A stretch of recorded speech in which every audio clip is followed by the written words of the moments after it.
సోదరులకు వ్యవసాయ ప్రేమికులకు నమస్తే. Welcome to Shiva agri clinic YouTube channel. మనం ఈ రోజు అయితే ఖమ్మం జిల్లాలోని రాయన్నపేట గ్రామంలో శ్రీ సాయి వెంకటేశ నర్సరీలో వెజిటేబుల్ నర్సరీలో ఉన్నాము. ఇక్కడ నర్సరీ గురించి మనం ఈ రోజు వీడియోలో తెలుసుకోబోతున్నాం. కామన్ గా చూసుకున్నట్లయితే చాలా ప్రాంతాల్లో ఈ కూరగాయల పంటలు సాగు చేస్తున్న రైతులతో పాటు చాలా మంది ఆ గ్రామంలో రైతులకు అదేవిధంగా నిరుద్యోగ యువతకు కూడా ఈ నర్సరీలు పెడితే ఏ విధంగా లాభాలు ఉంటాయి, నర్సరీ ఏ విధంగా పెట్టాలి, పెట్టిన తర్వాత లాభ నష్టాలు ఏ విధంగా ఉంటాయి, అసలు నర్సరీకి కన్స్ట్రక్షన్ కి ఎంత ఖర్చు అవుతున్నటువంటి పూర్తి స్థాయి సమాచారం ఏదో తెలుసుకునే ప్రయత్నం చేద్దాం. మరి నర్సరీ గురించి మనకు పూర్తి స్థాయి సమాచారం అందజేయడానికి మరి నర్సరీ యాజమాన్యకులు మనతో పాటు ఉన్నారు. వారిని అడిగి అసలు నర్సరీ పెట్టాలంటే ఎలాంటి ఆలోచన ఉండాలి, ఎలాంటి దృక్పథం ఉండాలి సమాచారం తెలుసుకునే ప్రయత్నం చేద్దాం. నమస్తే సార్. నమస్తే అండి సార్. చాలా మంది ఇటు చూసుకుంటే గ్రామాల్లో నిరుద్యోగ యువత మిగిలిపోతున్నారు. అదేవిధంగా రైతులు కూడా ఏదన్నా వ్యవసాయం పైన కూడా ఇంట్రెస్ట్ లేని రైతులు కూడా ఇలాంటి నర్సరీలు పెట్టుకుని పంటలు పండించి అదే నారు పండించి రైతులకు సరఫరా చేస్తున్నారు. అసలు నర్సరీ అనేది ఎట్లా సార్, ఎట్లా పెట్టుకుంటే బాగుంటది, ఏంది అసలు? మేమండి గత ఒక 15 సంవత్సరాల నుంచి నేను ఈ మిర్చి తోటలు వేసుకోవడం జరుగుతుంది. నర్సరీ వేస్తున్నారు? నర్సరీ కాదు, మామూలుగా మాకు నర్సరీ 2-3 years అవుతుంది. 2 years ఇది సెకండ్ సీజన్. ఒక 15 సంవత్సరాల నుంచి మేము ఇక్కడ బోనకల్లు గానీ వచ్చాయి గానీ అక్కడ నారు తీసుకొచ్చి కొనుక్కొని వచ్చి పెట్టడం జరిగేది. దాని వల్ల ఏమైతుందంటే ఈ నర్సరీ కరెక్ట్ గా మెయింటైన్ చేయకపోవడం వల్ల తోటలో వేయంగానే ఈ వైరస్ రావటం ఇలాంటివి కొన్ని ఇబ్బందులు, ఒక సీడ్ అని చెప్పేసి వేరే సీడ్ మనకి ఇవన్నీ చూసి అంటే మా బంధువు రిలేటివ్స్ ముగ్గురం కలిసి మనమే రైతులకి నాణ్యమైన విత్తనాలు, నాణ్యమైన నారిద్దాము, చిన్న చిన్నగా ఒకసారి పెట్టుకున్న తర్వాత డెవలప్ చేసుకుంటూ వెళ్దాము, ఫస్ట్ ఒక 3 ఎకరాలు స్టార్ట్ చేద్దామని లాస్ట్ ఇయర్ స్టార్ట్ చేయడం జరిగింది.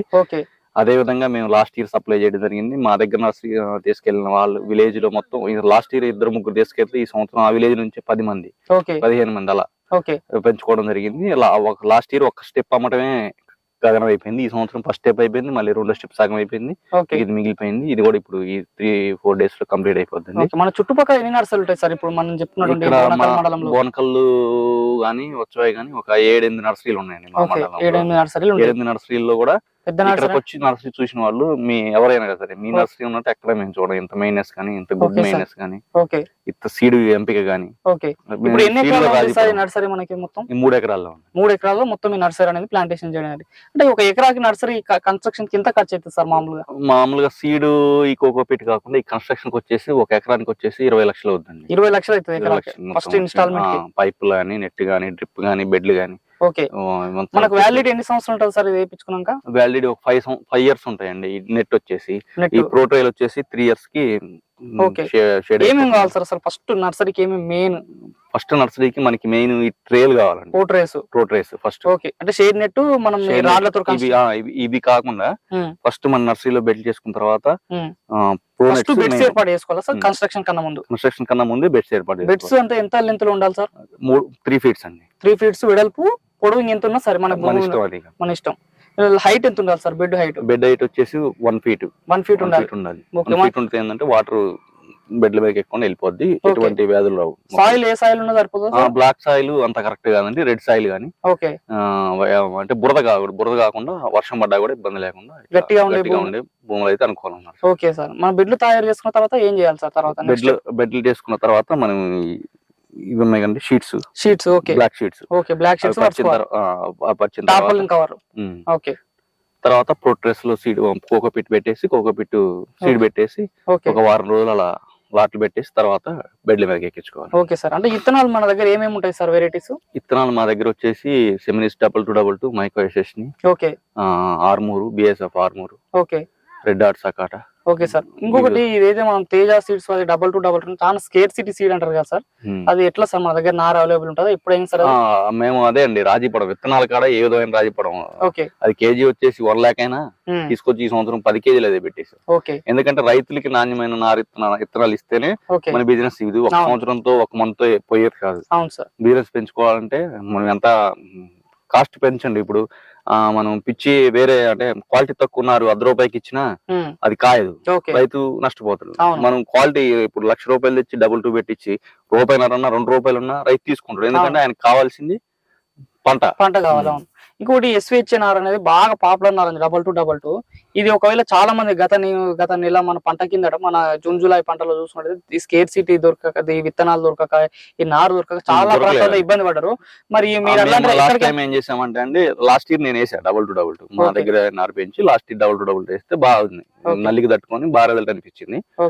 దానివల్ల ఏం చేసాం, కొంచెం ఇదే బాగుంది మన రైతులకి ఇదే అందిద్దామని చెప్పేసి లాస్ట్ ఇయర్ జనవరిలోనే మేము కంపెనీకి అడ్వాన్స్ కట్టి 20 కేజీలు సీడ్ కి అడ్వాన్స్ కడితే 10 కేజీలు ఇచ్చారు మాకు.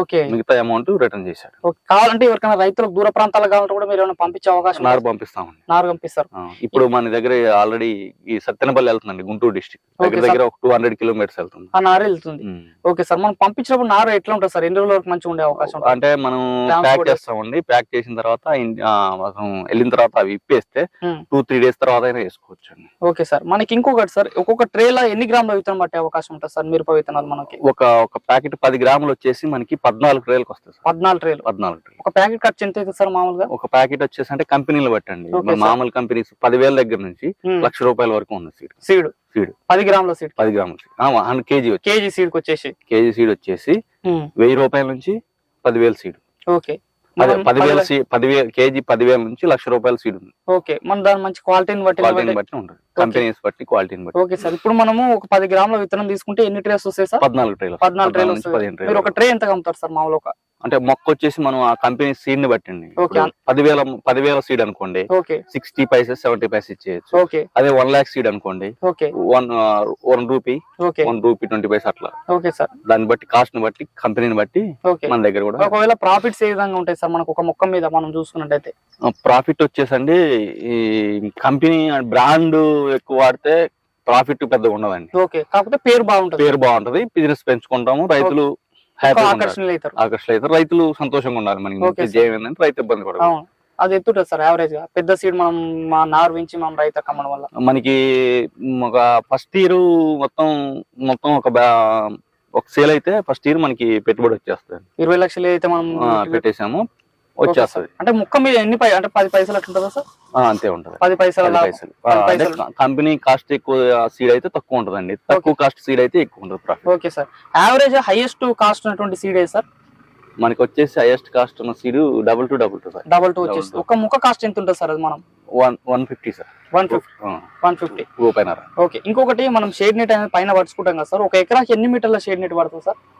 మనకి వచ్చేసి మీటర్లు వచ్చేసి సార్, ఎకరానికి వచ్చేసి మనకి దగ్గర ఒక 800 మీటర్లు పడుతుంది. 800 మీటర్లు పడుతుంది. మీటర్ ఖర్చు ఎంత ఉంటుంది సార్? అది షేడ్ నెట్ ఖర్చు మీటర్ వచ్చేసి 80 రూపీస్ సార్. 80 రూపీస్ మీటర్ ఖర్చు ఉంటుంది. మన వ్యాలిడిటీ ఎంత అన్నారు సార్? దాదాపు 4 ఇయర్స్. 4 మళ్ళీ వాడుకునే దాన్ని బట్టి ఉంటుంది సార్. ఇప్పుడు సీజన్ అయిపోగానే కొంతమంది ఏం చేస్తారంటే ఫోల్డింగ్ చేస్తారు.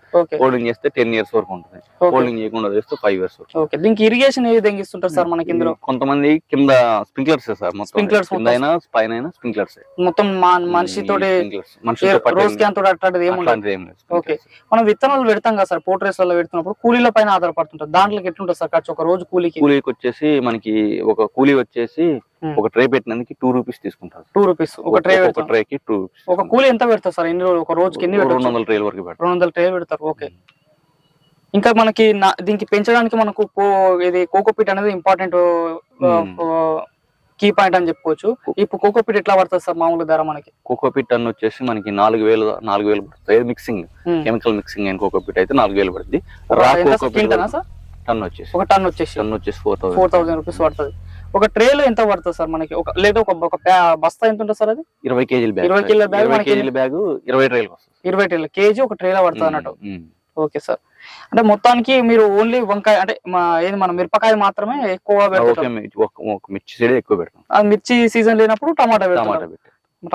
ఇంకోటి మనము ఏదైతే నర్సరీ నడిపిస్తున్నప్పుడు దీనికి మనం స్ప్రింక్లర్ల పైన ద్వారా వాటర్ ద్వారా మనం కింద పోర్ట్రేస్ కి ఇత్తనాలు పెట్టడానికి ఇస్తాం కదా సార్, మనకి వాటర్ ఎట్లా ఉంటుంది సార్? మనకి బోర్ ద్వారా నడుస్తుంది. బోర్ వాటర్ దీనికి మెయిన్ ఏంటంటే సార్, ఇప్పుడు వాటర్ pH 6 బిలో ఉండాలి. 6 బిలో ఏంటంటే నారు ఆరోగ్యంగా ఉంటుంది. 7.5 8 ఉంది అనుకోండి, సాల్ట్ వాటర్ నారు సరిగా పెరగా మొలక శాతం తగ్గి ఇబ్బంది అవుద్ది. మెయిన్ మనకి వాటర్. ఎంత పోసే బోర్ ఉంటే బాగుంటుంది సార్? ఎంత HP ఎంత? 1 ఎకర్ నర్సరీకి అయితే 1.5 బోర్ సార్. 1.5 ఇంచ్ పోసే బోర్ ఈజీగా సరిపోతుంది.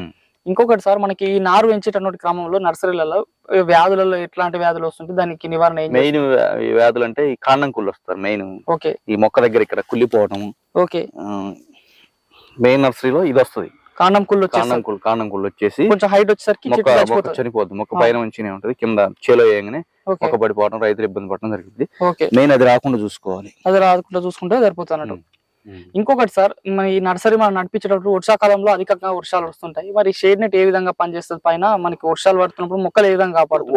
వర్షం పడేటప్పుడు క్లైమేట్ చూసుకోండి సార్, మనం రోజు ఈవినింగ్ కల్లా ఓకే హెచ్డిపి పైప్ ని 3 మీటర్స్ పైప్ రౌండ్ చేసేసి యూ ఆకారంలో చేసేసి బెడ్ మొత్తం గుచ్చేసి దాని మీద వైట్ కవర్ కంపల్సరీగా వైట్ కవర్ ఉండాలి. దీని పెట్టడం వల్ల మొక్కల మీద వాటర్ పడకుండా కాపాడుతుంది. ఈ షేడ్ నెట్ పైన ఎంతవరకు అంటే వర్షం అంటే లావు చినుకులు పడుతున్నప్పుడు అంటే మొత్తం లావు చినుకులు పడ్డా షేడ్ నెట్ లో డ్రాప్స్ అయిపోతాయి, విడిపోయి సన్నగా పడుతుంది. అలాంటి క్రమంలో మనం కింద జాగ్రత్తలు తీసుకుంటే సరిపోతుంది. ఓకే. మొత్తానికి ఏమన్నా కొత్తగా నిరుద్యోగ యువత అయినా సరే, ఎవరన్నా సరే ఈ నర్సరీ పెట్టుకుంటే ఏ విధంగా ఉంటుంది సార్? లాభంగా ఉంటుందా? లాభమే ఉంటది కానీ సార్, ఈ నర్సరీ అనేది లాంగ్ ప్రాసెస్. సీడ్ ఎంపికలో మాత్రం చాలా జాగ్రత్తగా ఉండాలి, ఎందుకంటే ఒకసారి సీడ్ మైనస్ అయిందంటే మీ బిజినెస్ అంతా కొలాప్స్ అసలు ఉండదు ఇక. ఎందుకంటే ఒకసారి బ్యాడ్ నేమ్ వచ్చిందంటే ఇంకా అక్కడికి ఎవరు రైతు అనేవాళ్ళు సాహసం చేయరు రావడానికి. అందుకని దీనిలో మెయిన్ ఏంటంటే విత్తనం ఎంపిక, క్వాలిటీ నారు, నర్సరీ మేనేజ్మెంట్ నీట్నెస్, ఇవన్నీ చూసుకుంటే నర్సరీ పెట్టుకుంటే మంచి లాభాలు. చాలా జాగ్రత్తగా. ఓకే సార్, చాలా జాగ్రత్తగా చూసుకుంటాం. మరి చూస్తున్నగా రైతు సోదరులారా, నిరుద్యోగ యువత, గ్రామీణ యువకులారా, మరి ఎవరైనా సరే మన ప్రాంతాల్లో ఎక్కువగా కూరగాయలు సాగు చేస్తుంటే రైతులుంటే కొత్తగా నర్సరీ పెట్టాలన్న ఆలోచన వాళ్ళకి ఈ వీడియో అనేది చాలా స్ఫూర్తిదాయకమైన వీడియోగా చెప్పుకోవచ్చు. మరి ఈ వీడియోలో మనకి రాధాకృష్ణ గారు వారు పూర్తి స్థాయి అనుభవాలు చెప్పారు. గత 2-3 సంవత్సరాల నుంచి నర్సరీ నడిపిస్తున్నారు. ఈ నర్సరీలో ఎలాంటి జాగ్రత్తలు తీసుకోవాలి, ఎంత ఖర్చు అవుతుంటుంది, ఎలాంటి మేనేజ్మెంట్ ప్రాక్టీసెస్ తీసుకోవాలనే పూర్తి వివరణ మనకు కలిగించారు. కాబట్టి ఎవరైనా సరే, కొత్త రైతులైనా సరే, యువత అయినా సరే, నర్సరీలు పెట్టాలనుకుంటే ఈ వీడియోని ఖచ్చితంగా చూడండి, మిగతా వ్యక్తులకు షేర్ చేయండి. మరి నిత్యం నాణ్యమైన వ్యవసాయ సమాచారం కోసం శివ అగ్రికి సబ్స్క్రైబ్ చేసుకోండి. ధన్యవాదాలు. జై హింద్.